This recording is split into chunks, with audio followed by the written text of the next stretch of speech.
Remziut dhe më thanë kështu. Pastaj filluam, caktova njerëz që u morën me këtë, në bashkëpunim të fortë me prokurorin. Nuk e bën vetëm, se prokuroria është organi zyrtar që duhet merresh me atë punë. Jo Shiku. Shiku punon për kryeministrin dhe presidentin, por natyrisht bashkëpunon edhe me policinë edhe me, po nuk e ka detyrë kryesore. Kështu që ne e morëm më shumë përsipër me qenë se ai ishte arrestuar nga Shiku dhe ishte vrarë nga Shiku. Nga vrarë nga Shiku? Po. Shiku. Se shumë herë doktor Berisha po besoj ke vojë dervisat t'akuzon ty. Po jale më se pas u merrni me Berisha, nuk është njeriu që besohet. Absolutisht. Them eksperiencë personale, nuk po flas si shefi Shiku tani. Ish shefi Shiku. Po flas si një qytetar që e kam ndjekur Berisha. Berisha nuk besohet për asë. E po thu që Remziu që në kam vrarë shishi asaj kohe? Po më kanë vranë lesh, të ka që dim se në arritëm deri te rohet që kishin qenë prezent, po të gjithë njerëzit kur iku Gazidedja dhe Berisha hoqi dorë dhe u bën zgjedhje dhe dihesh që do humte, nuk do ishte më në pushtet, të gjithë njerëzit që ishin implikuar me vrasjen e Remziut kishin shku jashtë. Kishin shku me pasaportat diplomatik të firmosme nga presidenti i vendit. Ishin në Angli ato. Po dikush kush e sheh këtë intervistat, po edhe në 21 shtator 1998 është vrarë ministri i mbrojtjes Ahmet Krasniqi. Në kohën kur keni qenë edhe ju në krye të shish. Është vërtet. U përpoq prokuroria, u përpoqëm dhe neve që ta gjenim, ai bile banonte në shtëpinë e një. Jo, është vrarë në atë kohë, po tham prej, po është vrarë në atë kohë. Po tham që është vrarë në atë kohë, në vitin 1998. Po. Jo, s'thash jo, thash është vrarë në atë kohë. Okej, është vrarë, është vërtet. Po. Dhe natyrisht ishte detyrë shtetit shqiptar që tregonte se faktën të gjende kush ishin vrasit, kush ishin ata që ishin porosit vrasin. Edhe është gjetë sot asaj kohe? Nuk është gjetë akoma. Çfarë mendimi keni ju, profesor, për këtë vrasje?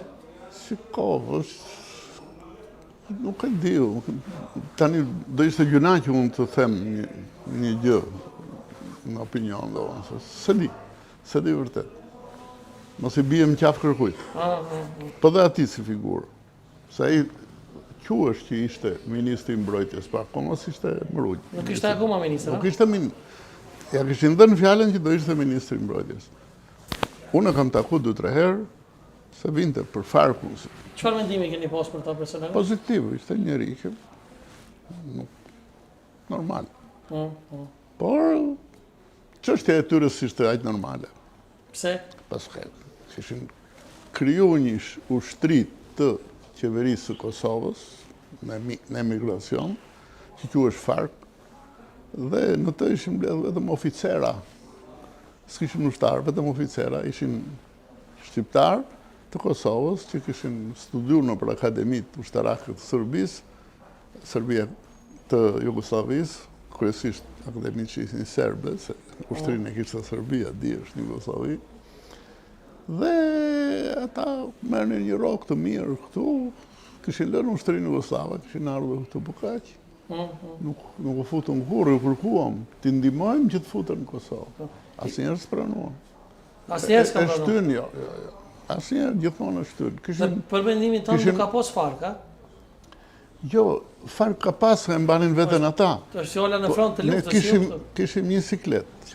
Natyrisht në Shqipëri, gjatë luftës së Kosovës, erdhën shumë gazetarë se ishte më kollaj, nuk futeshin dot luftë, dhe ndiqnin luftën edhe këtu, po interesoheshin ç'a bënte Shqipëria për luftën e mësetash.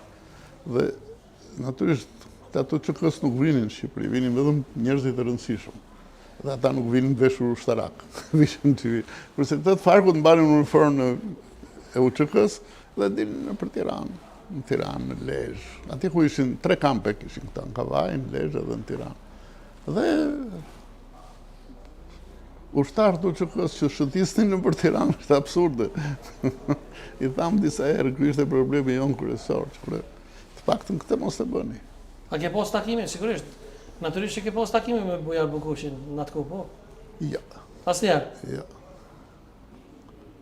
E di që flisni, dhe me thonë, sa... Kur ke orë, ato ditë kur ke orë në kryet të shishit, E kam dëgjuar për intervistat që ke thonë ke gjetë diçka do para aty në, a është e vërtet? Si po, është vërtet.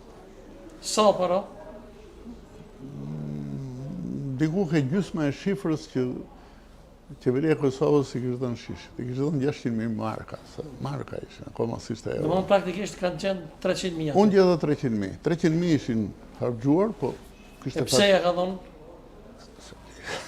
ta di unë se ja kanë dhënë. Po dhe se Ndim që të bëhesh më i fortë. po dhe Për me ndihmu. Ju s'keni qenë luftë në atë kohë, realisht kemi qenë ne, jo. Po. Prandaj them nuk e di. Se jo vetëm që se kam Është absurde apo profesor? Po, prandaj them se di pra. Jo vetëm që se kam ligjuar, pas logjika s'ma merr pse duhet ta bënte. Por unë gjeta aty. Një gjë më pëlqeu që llogaria ishte e saktë. E thoshin kemi marrë 600, kaq janë prish tu, kaq. E kish përdor shiku për punë të veta. Megjithatë nuk i morën kurikën. I lanë në kasafort, i lanë edhe me letra. Gjëra e parë që bëm në me to, ble makina. S'kishte shiku, se ishin ndjek gjitha makina. Po. Edhe Për zyrat, shkak të trazira po. edhe zyrat, edhe makinat ishin të gjitha djegura.